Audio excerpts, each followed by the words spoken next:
안녕하십니까, 이진경입니다. 지난 시간에 이 보시라는 개념을 이렇게 선물에 대한 인류학자들의 얘기를 가지고 이렇게 다시 해석하는 그런 얘기를 했었습니다. 오늘은 이 중생이라는 개념에 대해서 얘기를 해볼까 합니다. 근데 이제 이 중생이라는 개념은 원래 이제 사트바라는 개념을 번역한 말인데, 사실 저는 이제 그렇게 이 범어를 하는 것도 아니고 해서 그 말에 대해서 이제 그게 무슨 뜻인가 이런 얘기를 하려기보다는 번역된 말인 중생이라는 말 자체가 대단히 저는 굉장히 이렇게 중요한 말로 지금의 시대에 사용될 수 있을 거라는 이런 생각을 하게 됐는데, 그런 것을 이제 주로 생물학의 얘기들, 생물학 이러니까 벌써 또 긴장하시는 것 같은데 그렇게 어려운 얘기는 아닐 것 같은데 굉장히 재미있는 생물학 연구들이 있어서 그걸 가지고 이제 같이 얘기를 해보는 것으로 할까 생각을 합니다. 이 중생이라는 말은 무리중자에 날생자 혹은 살생자지요. 무리지어 산다는 뜻입니다. 원어가 무엇든 간에 하여튼 우리는 무리지어 사는 것 혹은 이제 무리로서 사는 것, 이런 뜻으로 이제 저는 이해를 합니다. 근데 이제 이것은 이제 개인으로서 혼자 사는 것하고 굉장히 대비되는 말이지요.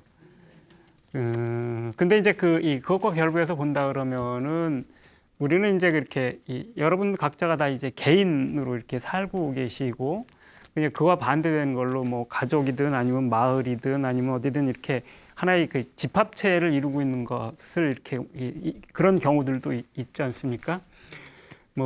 옛날 과거 시대 같으면은 그 공동체 속에서 우리는 살았었는데, 그 공동체가 갖는 힘이 굉장히 커서 개인이 아니라 집합체가 개인에 대해서 강력한 힘을 가진 이런 것들을 이제 다룰 때 전체라는 말을 쓰기도 하고, 그래서 이제 개인과 집합체 혹은 공동체,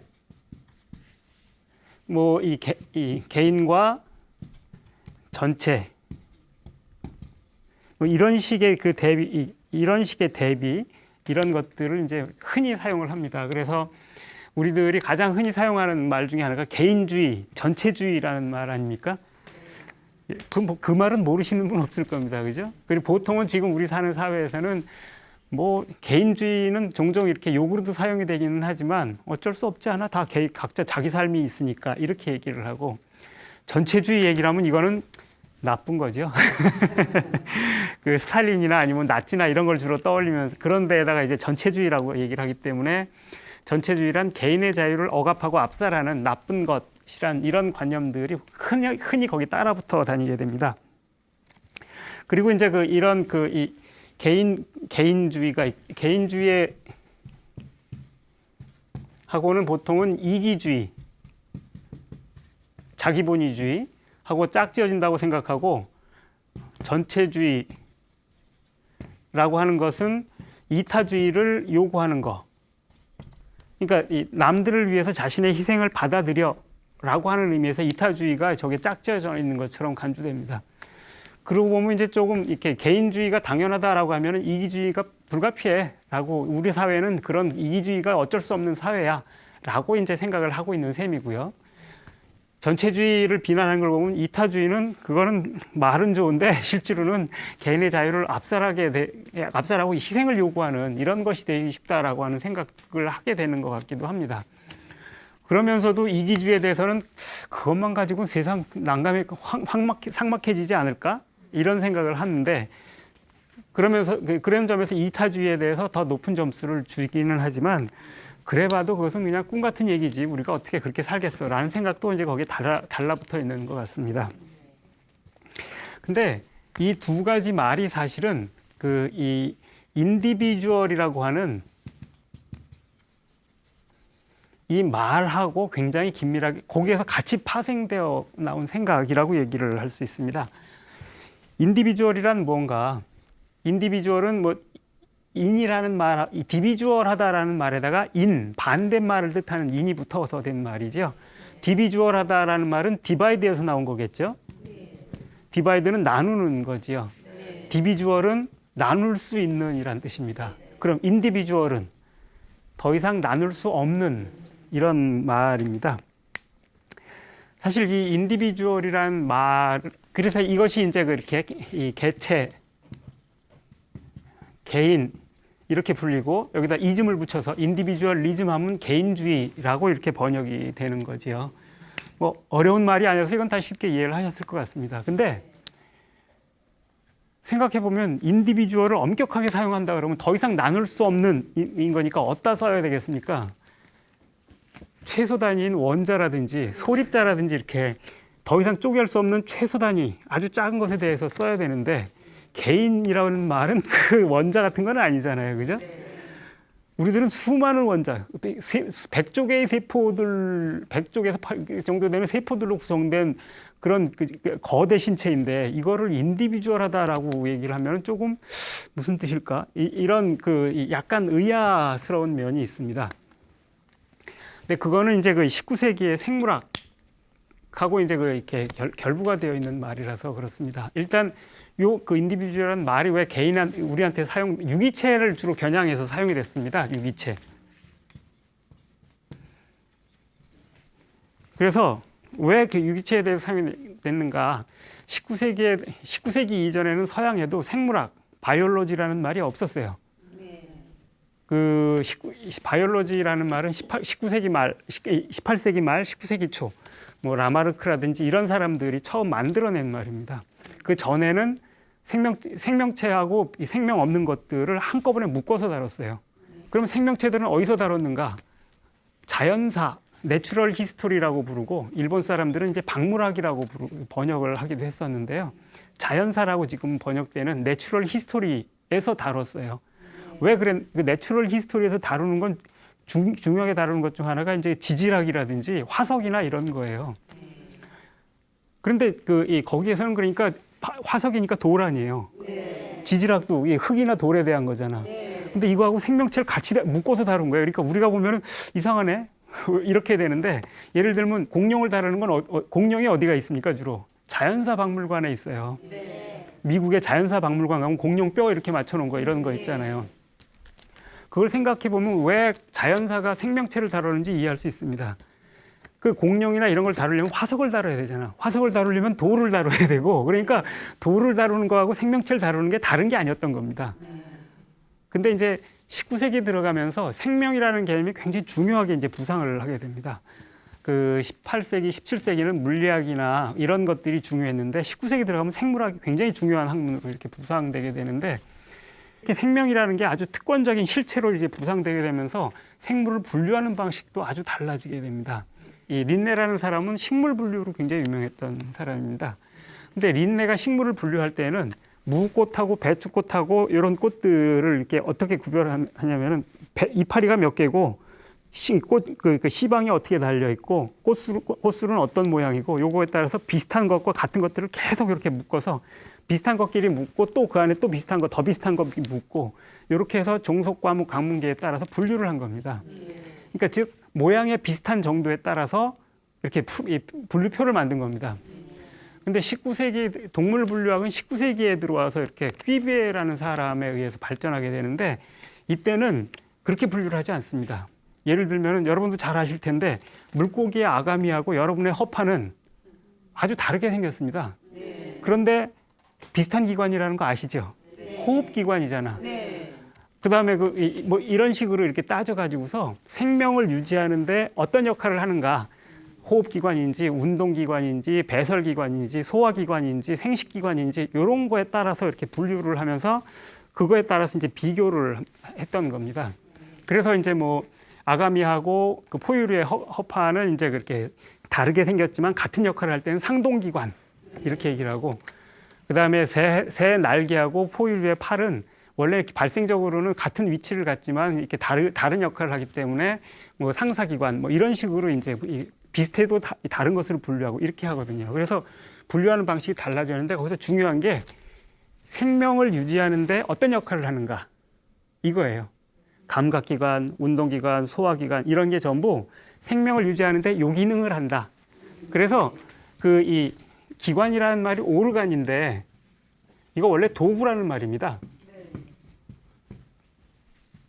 그래서 생명이 있고 이 생명을 유지하는데 어떤 도구, 어떤 역할을 하는 도구인가에 따라서 기관들이 소화기관, 소화하는 도구, 뭐뭐 하는 도구, 호흡하는 도구 이런 식으로 해서 오르간들이 이렇게 배치되는 겁니다. 네. 그래서 이 전체가 하나로 통일되어 있을 때 이것을 유기체라고 이렇게 했던 거죠. 그리고 저렇게 보니까 이제는 이제 여러분도 각각이 다 유기체고 저도 유기체잖아요. 네. 유기체가 그런데 저런 관점에서 보면은 생명이라는 관점에서 인디비주얼한 겁니다. 더 이상 나눌 수 없는 겁니다. 왜냐하면은 여기 이렇게 나누면 어떻게 됩니까? 둘 중 하나는 죽죠. 네. 이렇게 나누면 다 죽죠. 네. 그러니까 나눌 수 없는 거라고 생각을 한 겁니다. 그러다 보니까 나눌 수 없는 것이 유기체하고 비슷하게 되어버린 거고, 그래서 원자 같은 게 아니고 유기체가 인디비주얼이라고 생각을 하게 된 겁니다. 그래서 개인이 유기체니까 인디비주얼이 된 거, 이렇게 돼버린 겁니다. 근데 사실 저거는 그러니까 이 19세기 후반이 되면은 조금 이렇게 저런 개념이 조금 어려움에 처하게 됩니다. 왜냐하면은 그 19세기 후반 넘어가면 그때 이제 그 세포들이 발견되게 되거든요. 식물 세포, 동물 세포 이런 게 발견되게 됩니다. 그러고서 보니까 유기체라고 부르는 것들이 이렇게 거대한 게 세포라고 부르는 이 기본적인 단위들이 잔뜩 모여서 된 것이라는 겁니다. 그렇다 그러면은 사실은 이 세포야말로 기본 단위 아닌가, 생명의 기본 단위 아닌가 이런 생각이 그때 나타나기 시작합니다. 근데 20세기 들어가면 이 세포를 따로 분리 배양할 수 있다는 걸 발견하게 됩니다. 그래서 여러분들 세포를 일부 떼내 가지고서 그냥 살릴 수가 있습니다. 계속 배양할 수가 있습니다. 지금은 그렇게 해 가지고서 이렇게 생명 상품 같은 것도 이렇게 만들어내기도 하잖아요. 근데 이제 그렇게 되면 뭡니까? 이건 더 이상 인디비주얼이 아니고 디비주얼한 것들이 잔뜩 모여 있는 거죠. 네. 우리의 신체는 인디비주얼이 아니라 디비주얼들이 많이 모여 있는 멀티 디비주얼이라고 해야지 맞죠? 네. 멀티 디비주얼입니다. 사실 이제 19세기 초에 그 생각이 인디비주얼이라는 말을 이렇게 만들어 놓은 건데, 그러고 보면은 이거는 유기체라고 하는 것은 하나인가 아니면 여러 개가 모여서 만들어진 전체인가, 이런 거에 대해서 다시 생각을 해야 됩니다. 인디비주얼, 나눌 수 없다고 생각해서 하나라고 생각을 하지만, 개인이라고 생각하지만 이 자체가 세포로만 따져도 80조개에서 100조개의 디비주얼들이 모여서 만들어진 하나의 집합체죠. 네. 따라서 우리는 전체인 거예요. 전체, 하나의 전체. 그렇기 때문에 여러분은 개인이면서 또한 전체인 거죠. 그런 관점에서 보면 개인과 전체를 이런 식으로 대비시키는 거 잘못된 겁니다. 개인이 곧 집합체고 개인이 곧 전체인, 이렇다라고 하는 게 지금의 생물학적 지식에 비추어 보면은 맞는 얘기라고 할 수가 있습니다. 근데 이제 그래서 이제 이 멀티 디비주얼, 이 많은 디비주얼한 것들이 많이 모여 있는 것, 모여서 하나의 존재로서 살아가는 것, 이게 바로 무리지어서 멀티가, 이 수많은 디비주얼들이 멀티로서 무리지어 가지고서 함께 살아가는 거, 이게 중생 아니겠어요? 네. 그런 의미에서 여러분 개개인은 다 중생인 겁니다. 네. 저도 중생인 거고, 네. 100조개 정도 되는 세포들의 집합체니까 중생인 겁니다. 네. 이런 의미에서 이제 중생이라는 말을 이런 20세기 생물학적 관점에서 이렇게 다시 재정의를 할 수 있지 않을까 하는 겁니다. 세포들 하나하나도 중생임을 알 수 있습니다. 우리의 세포, 동물 세포에는 어디나 다 이제 핵이 있습니다. 핵. 그 다음에 그 옆에 미토콘드리아라는 게 있습니다. 그 다음에 뭐 이렇게 리보솜, 소포체, 뭐 이런 세포 소기관이라고 부르는 것들로 저렇게 이루어져 있습니다. 식물 세포엔 거기다가 엽록체도 이렇게 있습니다. 엽록체도. 근데 이 생물 하면 요새는 DNA 이렇게 동일시되게 돼 있는데, DNA가 주로 어디에 들어있죠? 핵에 들어있죠? 근데 핵 말고 다른 데에도 DNA가 있습니다. 혹시 어디 있는지 아시나요? 이 미토콘드리아에도 DNA가 있어요. 그래서 미토콘드리아에도 DNA가 있기 때문에 이렇게 이 생명복제를 한다고, 생명복제는 어떻게 하냐, 이렇게 어떤 식으로 하냐 그러면은, 예를 들면 이제 이렇게 이 난자나 이런 걸 이렇게 빌려다가 거기 있는 핵을 드러내고 복제하려고 하는, 이 사람의 걸 복제하고 싶다면 이 사람에 있는 요 핵을 여기다가 이식하는 겁니다. 그러면은 요 사람 거에 따라서 이게 쭉 발생을 해서 이 사람 DNA에서 복제된 게 나올 거 아니에요. 이 체세포 복제라고 하죠. 그런데 체세포 복제를 하면은 예를 들어서 체세포 복제를 해서 이렇게 이걸 한 5개로 이렇게 만들어냈다. 똑같아야 될 것 같은데 전혀 그렇지 않습니다. 요거 5개로 이렇게 해서 5개 만들었을 때 이게 똑같을 확률이 거의 없습니다. 복제 정도가 가장 완벽한 건 일란성 쌍둥이에요. 왜냐하면은 똑같은 수정란이라도 이게 예를 들어서 양수, 엄마 뱃속에 양수 속에 있잖아요. 양수의 상황, 엄마의 건강 상태 이런 거에 따라서 엄마가 주로 어떤 걸 먹는지에 따라서 여기 다른 조건이 되잖아요. 다르게 발생을 해요.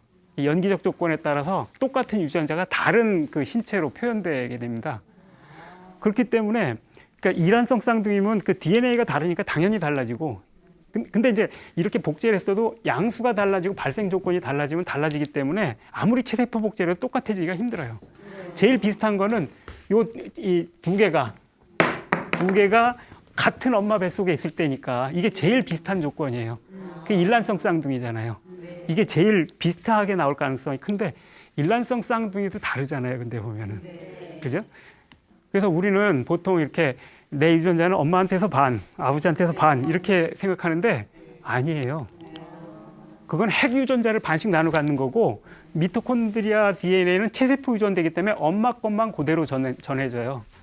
근데 이 미토콘드리아 DNA에 대해서 이렇게 분석을 쭉 한 마굴리스라는 여성 생물학자가 있는데, 이분이 이제 미생물학자인데 쭉 나름 이것저것 연구를 하다가 이렇게 어떤 걸 발견하냐면 미토콘드리아 DNA가 알파 프로박테리아라고 하는 박테리아, 홍색 세균인데요. 이 홍색 세균하고 유전자 구조가 일치한다는 걸 발견했어요. 무슨 뜻일까요? 박테리아들도 이제 핵이 있는 것도 있고 없는 것도 있는데 보통은 핵이 없어요. 원핵 생물이라 그러고 핵이 있는 건 진핵 생물이라 그래요. 근데 어떤 놈이 이 알파 프로박테리아입니다. 이게 어떤 놈이 먹고 이렇게 해서 잡아먹은 겁니다. 이렇게 지들끼리 서로 먹고 먹히니까. 그랬는데 얘가 먹혔는데 소화불량인 채 죽지 않고 살아남은 겁니다. 이렇게 돼가지고 그 다음에는 얘는 여기다가 에너지를 주고 이렇게 힘을 주고 얘는 여기다가 영양소를 주고 이렇게 하는 공생관계가 발생했다는 겁니다. 그래서 미토콘드리아는 껍데기가 2겹이에요. 왜냐하면 이렇게 했으니까 원래 껍데기 있고 먹은 놈 껍데기가 있으니까. 그래서 유글레나 같은 거에 보면 껍데기가 3개 있는 것도 있고 4겹인 것도 있어. 이거는 먹은 놈을 또 먹고 또 먹었는데 죽지 않고 살아남아 가지고서 공생하게 된 거. 이거 공생이라 그래요. 공생. 함께 산다는 거죠. 다른 세포 소기관도 전부 그렇게 만들어졌다는 게 다 확인됐어요. 핵만 밝혀지지가 않았어. 그런데 핵도 그랬을 거라고 보는 게 맞지 않겠어요? 그래서 지금 우리들의 세포 자체가 여러 박테리아들이 먹고 먹힌 채 먹고 먹혔는데 죽지 않고 이렇게 소화불량인 채 살아남는 이 어이없는 사건으로 만들어진 거라는 겁니다. 근데 그리고 그런 점에서 보면 이것도 멀티 디비주얼인 거죠. 여러 디비주얼 박테리아들이 그래서 다 이거 분리할 수 있어요. 핵도 분리할 수 있고 다 분리할 수 있다고. 그래서 그런 의미에서 정확하게 멀티 디비주얼. 이거 자체가 세포 하나도 중생이에요, 중생. 근데 여기에서 사실 그래서 이제 공생이라 했는데 이 공생이라고 하는 게 진화가 이루어지는데 굉장히 중요한 역할을 했을 거라는 건 충분히 짐작할 수 있죠. 사실 우리는 진화라고 하는 게 보통은 이렇게 갈라져 가는 거, 이렇게 갈라져 가는 거라고 이렇게 그림을 그리잖아요. 그래서 이렇게 예를 들면 이제 동물, 그다음 척추동물, 무척추동물 뭐 이런 식으로 이렇게 갈라져 가는데, 근데 원래 아까 박테리아 수준에서 보면 합쳐져 가면서 만들어진 거죠, 이거. 그죠? 미토콘드리아랑 여기 엽록체랑 합쳐지면서 식물세포 만들어지고 합쳐져 가면서 만들어진 게 진화라고 얘기를 해야 될지도 모릅니다. 이게 더 맞습니다, 사실은. 이런 건데, 근데 여기서 이제 질문을 해야 됩니다. 우리는 이제 개인주의와 전체주의 얘기하면서 이기주의와 이타주의 이렇게 나누는데, 지금 공생체가 만들어졌잖아.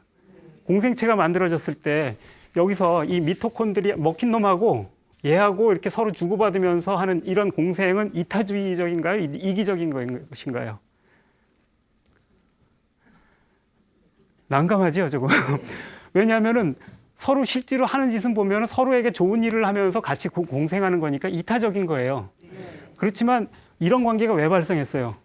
먹고 먹히는 관계, 적대적인, 내가 너 먹을 거야, 먹이로 먹었는데 이게 안 죽어서 살아남은 거니까 이건 이타적인 이유 때문에 발생한 게 아니에요. 이기적인 행위로 발생했는데 만들어진 결과는 이타적인 방식으로 생존하게 된 거. 이게 공생이에요, 공생. 그랬을 때 과연 이기적이다, 이타적이라는 말을 어떻게 쉽게 구별할 수 있는가? 이게 생각보다 쉽지 않습니다. 그렇다면 우리 신체도 마찬가지입니다.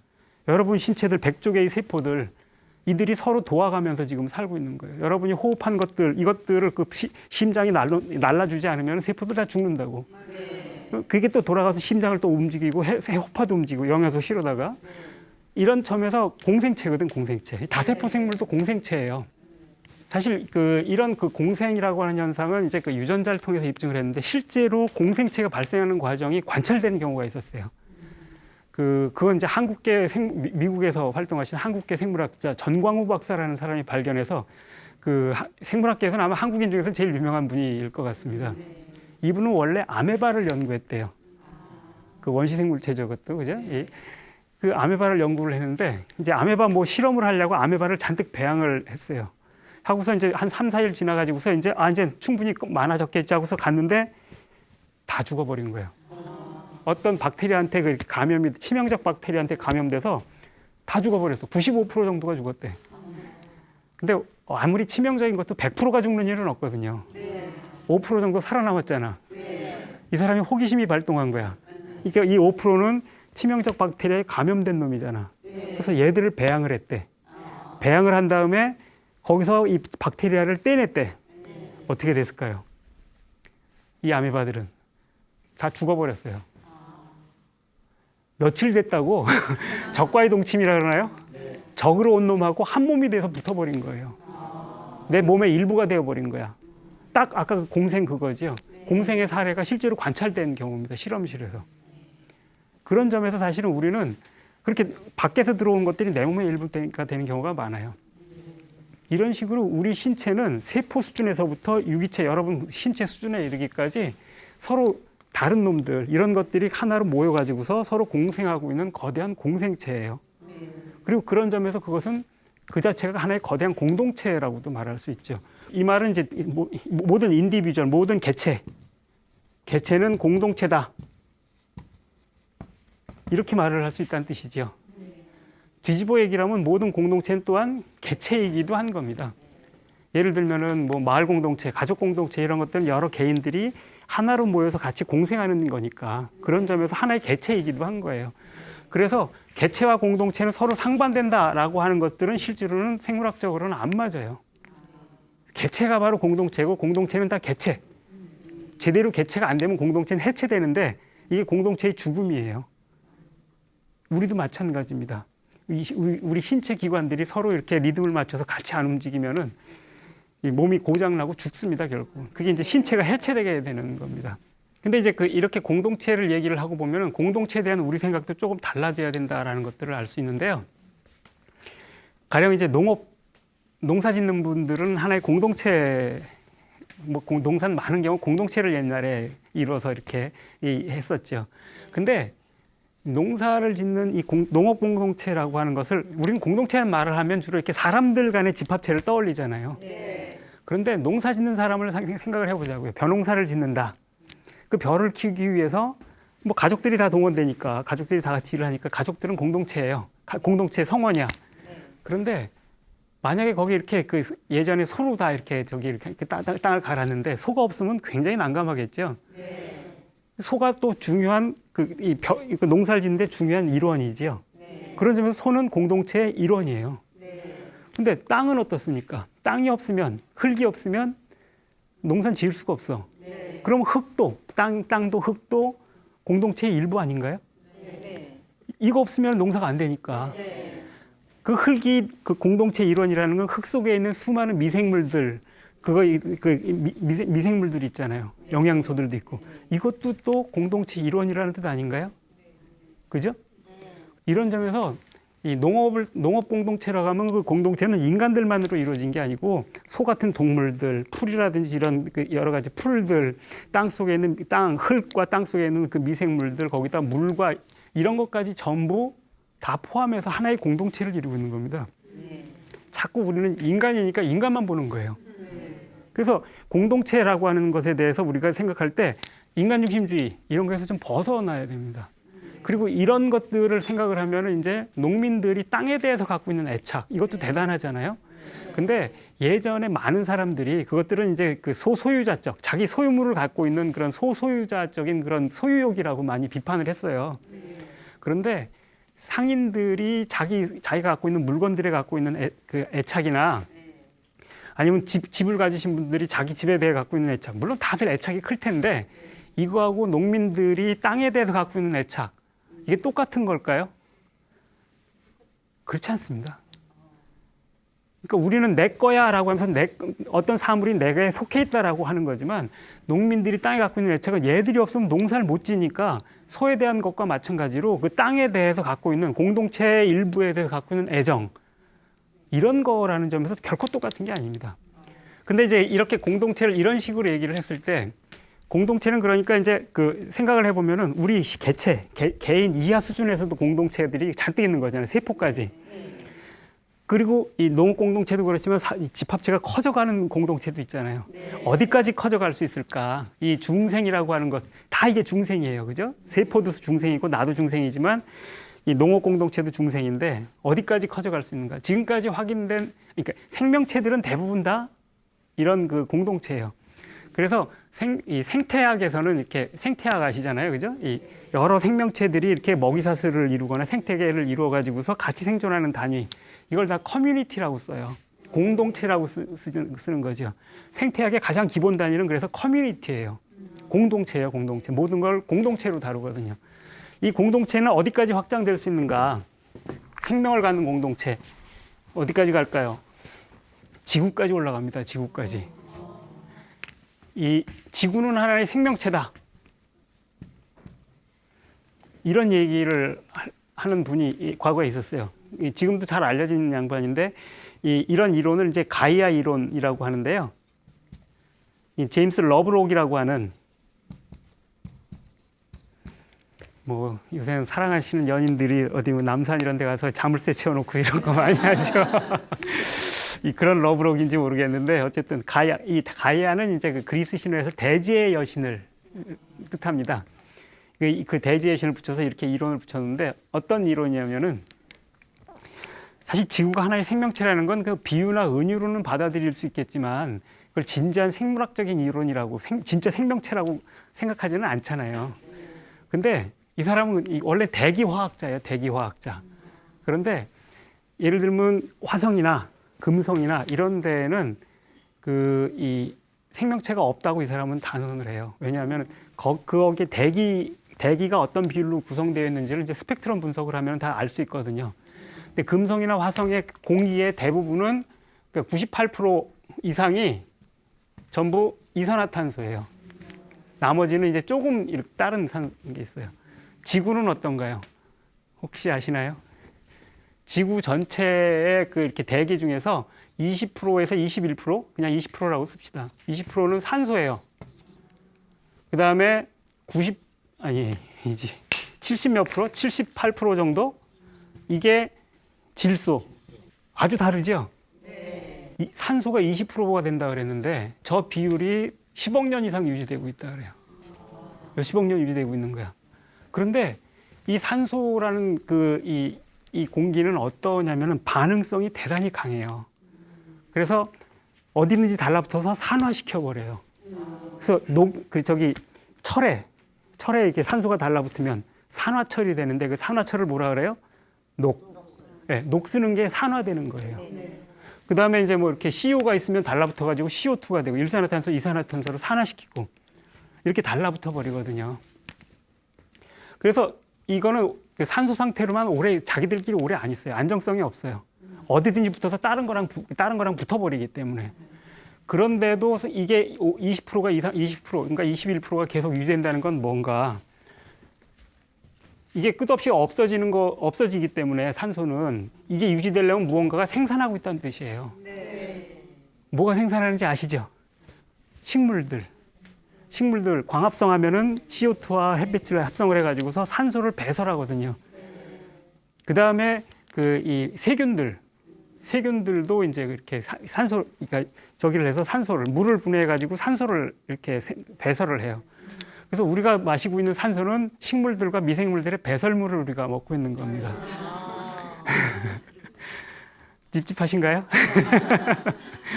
또한 동시에 식물들은 우리의 동물들의 배설물을 먹고 사는 겁니다.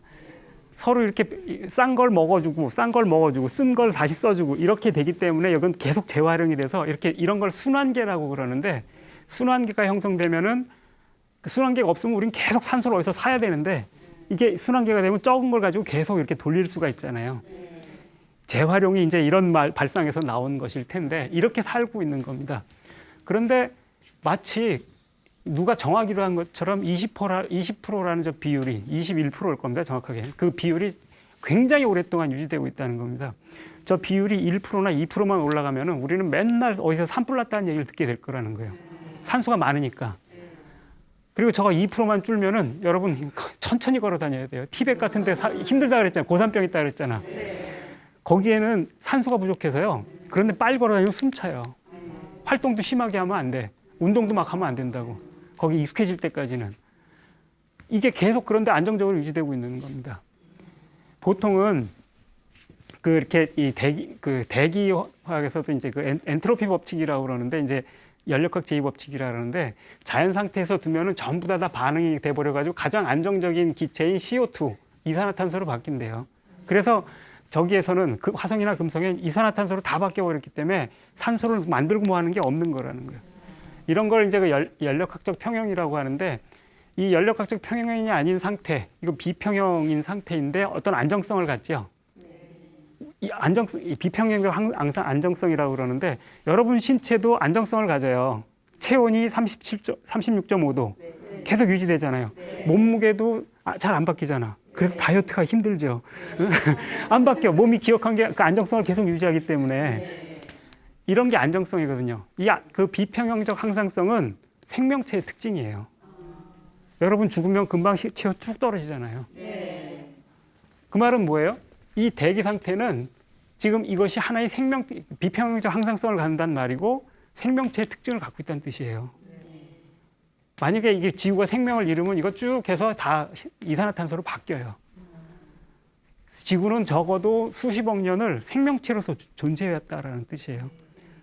그래서 동물들이 이렇게 이 CO2, 이산화탄소 배출하면 식물들, 간단하게 이렇게 도식하면 식물들이 이걸 다시 이렇게 먹고서 여기다가 산소를 배설하고, 이걸 또 우리는 먹고 이렇게 하는 이런 것들이, 이런 순환계가 계속 유지되고 있다는 거예요.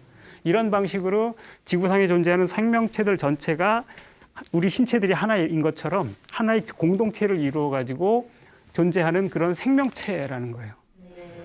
그리고 바로 이렇기 때문에 지금 이렇게 산소의 비율, 그러니까 이산화탄소 비율이 온난화라고 하는 게 그거잖아요. 그죠? 하도 이제 석탄성 많이 쓰니까 이게 이산화탄소가 점점 늘어나는 거잖아요. 저 거대한 신체에 그 몇 퍼센트 조금의 변화는 굉장히 큰 변화예요. 여러분 체온이 1도만 올라가도 힘들잖아. 2도 올라가면 누워 있어야 되고, 3도 올라가면은 죽을 수도 있어. 잘못하면은 애기들은 죽어. 잘못하면은 해열제부터 먹이잖아요. 그거 생각해 보면 지구가 지금 이게 대기 비율이 이렇게 변하면서 CO2가 많아지면서 온도가 올라가고 있는 거고, 이 지구가 지금 여러분 시체를 지금 열에 끓고 있는 거예요. 지금 병난 상태에 비슷한 거예요. 그런 점에서 사실은 굉장히 위험한 상태인 거예요. 그런 점에서 이 지구조차도 하나의 생명체다라고 하는 건 뭔가, 우리는 지구라는 거대한 신체에 좋든 싫든 그 중에 일부로서 살아가고 있는 거야. 이 세포가 싫든 좋든 제 몸의 일부로서 살아가고 있는 거랑 마찬가지로. 그런데 이 신체의 일부가 자기 혼자 잘 살려고, 안 죽으려고 바둥바둥 되면서 주위에 있는 그 에너지와 산소와 영양소를 전부 다 쫙 빨아들이기 시작하면 그게 어떻게 됩니까? 암세포가 돼요. 암세포는 원래 그 세포들은 전부 미토콘드리아 그 자살 스위치가 있어요, 유전자에. 그래서 때가 되면은 수명이 닿으면 딱 자살을 하게 돼 있어요. 근데 자살 스위치를 오프 시켜 가동 안 시키고서 계속 나는 계속 살 거야라고 하기 시작하면서 그럼 제 신체 여기 있는 놈이 계속 그러기 시작하면 걔가 이미 좋은 자리 차지하고 있잖아. 핏줄로부터 영양소와 선수를 많이 받는 좋은 자리를 차지하고 있잖아요. 계속 좋은 자리에서 좋은 거 쭉쭉 빨아먹으면서 그 자리에 있으면 딴 놈들은 새로 생겨난 놈들은 자라기 힘들겠죠. 그렇게 되면은 새로운 세포들이 그렇게 생겨나지 못하고 오래된 놈들만 계속 살아있게 되고 얘들이 영양소와 산소를 다 차지하게 해서 써먹으니까 쭉 말라가면서 죽게 되죠. 원래 암은 세균 때문에 생기는 게 아니잖아요. 내 세포가 변성되면서 생기는 거거든요. 그게 암세포거든요. 근데 이 지구상에 있는 어떤 개체가 수가 급격히 늘어나면 어디나 다 문제가 되는데 그 1930년대에 그 이렇게 식민지 시대 조선의 그 평균 수명이 31세 정도 됐어요. 지금은 80세예요. 2배 반이 넘잖아요. 그리고 인구는 30년대 인구가 정확하게 얼마인지 모르겠는데 70년대 그때 인구보다 지금 2배가 넘어서 지금 뭐 70억인가 그렇다 그러잖아요. 70억이에요, 70억. 그리고 70억인데 인간들은 아주 뭐 이렇게 과학을 이용해서 이제 자기들이 원하는 것 만들고 살잖아요. 그래서 다 지구상에 있는 자원들을 다 인간들이 쓰잖아. 그다음에 여러분들 사시는 방 안에 인간 아닌 다른 거 뭐 같이 살고 있는 게 뭐 있어요? 강아지, 숨어 있는 바퀴벌레 정도, 모기. 근데 모기나 바퀴벌레, 칙칙 눈에 보이면 죽이잖아. 반려견 키우는 사람의 강아지 말고는 인간이 사는 데는 인간 아닌 것들하고 같이 사는 게 없어요. 근데 지구상에 인간 안 사는 데가 어디 있어? 그죠? 아프리카 오지에가도 있어요. 그리고 인간이 사는 데는 자기 필요한 작물만 키워요. 농사 짓는다는 건 그런 거예요. 김 매는 게 뭐예요? 그냥 풀이 다 막 나는 걸 그냥 두는 게 아니고 내가 키우려는 놈 빼고 나머지는 다 죽이는 거예요. 농사 짓는 게 무슨 이렇게 그 생태 뭐 적이라고 이렇게 생각하는데 실제로 냉정하게 보면 김 맨다라고 하는 건 뭐냐 그러면 내가 원하지 않는 식물들을 죽여서 내가 원하는 놈만 키우는 게 농사 짓는 거예요. 그러니까 원하는 놈들만 키워요. 그 원하는 놈들도 나한테 유리한 것들, 벼들도 수많은 종자가 있지만 내가 제일 유리하다고 생각하는 것 말고는 다 없애버리잖아. 그래서 사과는 홍옥인이 뭐니 지금 보기도 힘들어요. 부사만 남았잖아. 후지만 남았잖아요. 그게 제일 돈 되니까 그것만 남은 거예요. 그래서 사과는 점점 푸석푸석 맛이 없어지고 맛도 다 똑같아져가지고 이렇게 돼버리는데 이게 사실 인간이 지구와 생명체를 다루는 방식이거든요. 그러니까 이 지구의 이 거대한 땅에 인간 아닌 없는 데가 없는데 인간들이 갖고 있는 땅은 전부 인간이 원하는 것만 키우고 인간이 사는 곳은 인간 아닌 것들은 같이 살 수가 없어. 그래서 다 죽어가고 있죠. 대멸종기라고 그래요, 지금. 그래서 보통 이렇게 멸종의 원인이 된 걸로 그 시대의 이름을 지질학적 시대의 이름을 붙이기 때문에 지금은 인류세라고 붙여야 된다고 이렇게 얘기를 해요. 인간 때문에 지금 다 멸종한다고. 뭐 누구는 이제 인류세가 아니고 자본세야 이렇게 말하는데 뭐 얼마나 다르겠습니까만 사실 그 점에서 보면 인간들이 지구라는 생명체 안에서 인간이라고 하는 이 부분이 생존하는 방식을 보면은 죽지 않으려고 굉장히 애쓰 많이 쓰죠. 인간 수명 늘리려고 별의별 연구 다 하잖아. 노화 방지, 여러분 노화 방지한다는 얘기들은 막 사서 이렇게 피부에 바르고 먹고 하잖아. 죽지 않으려고 아둥바둥 되지. 그다음에 여기는 자원을 다 자기가 뺏어 쓰지. 그러면서 이건 굉장히 급속하게 증식해요. 증식되면서 다른 것들은 막 죽어가지. 우리 신체 암세포 주변에서 발생하는 일하고 똑같아요. 그런 점에서 보면 냉정하게 얘기를 하면 지구 안의 생명체라면 지구라는 세포 안에 있는 암세포가 아닌가? 이렇게 생각을 해야 되는 겁니다. 인간이 원래 그런 건 아닙니다. 오랫동안 그렇지 않았었는데 근 몇백 년 사이에 이렇게 확 바뀌면서 평균 수명이 이렇게 올라갔고 다. 그러니까 이렇게 20세기 중반부터 이렇게 돼요. 조금 길게 보면은 19세기 중반 산업혁명 이후부터 이렇게 돼요. 19세기 들어오면서 그다음에 이제 의학, 임상의학하고 이제 그 산업, 이렇게 뭐 공업 이런 것들이 하면서 이렇게 바뀐 겁니다. 이러면서 지구가 급속하게 이제 병든 신체로 바뀌어 버린 겁니다. 그게 이제 지구도 하나의 중생인 겁니다.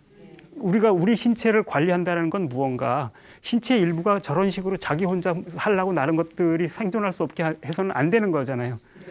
그다음에 내 입에 좋다고 먹는 거 이런 것들이 내 몸을 망가뜨리는 경우가 많잖아요. 이런 것들은 이 중생 혹은 공동체로서의 신체를 관리하는 좋은 방법이 아니에요. 공생체로서 살아가는 좋은 방법이 아니에요. 부분이 좋아하는 것만 해서 나는 것들에 피해를 주는 거니까. 더구나 이제 그 부분이 나 혼자 다 차지할 거야라고 하면서 이렇게 쓰기 시작했을 때 이거는 암적인 존재가 된다는 겁니다. 그래서 이 중생이라는 개념하고 생명, 그 다음에 지구 이런 것들을 쭉 생물학적 차원에서 본다 그러면 정말 진지하게 생각을 해봐야 되는 겁니다. 우리는 지구의 암세포가 되고 있는 것은 아닌가. 그래서 사실은 이제 그 지구에서 산다라고 하는 것은 거대한 생명체들로서의 공생체를 이루고 공생하면서 삶을 살아야 되는 건데 우리는 공생체로서의 살아가는 방법을 잊어버린 거거나 아니면 방기한 것 아닌가. 어떻게 하면 그렇다 그러면 이 지구 안에서 우리가 공생의 체제를 만들어갈 수 있는가. 이런 질문을 해야 되는 걸 뜻하는 거겠죠. 저는 중생이라는 개념이 이런 개념들을 함축하고 있다고 생각을 합니다. 우리도 중생체, 지구도 중생체. 그래서 지구라는 중생과 나라는 중생 전부 다 잘 살 수 있는 방법을 어떻게든 찾아야 된다. 이런 얘기가 중생이라는 말이 함축되어 있는 게 아닌가 이렇게 생각을 합니다. 자, 오늘은 여기까지 하겠습니다. 감사합니다.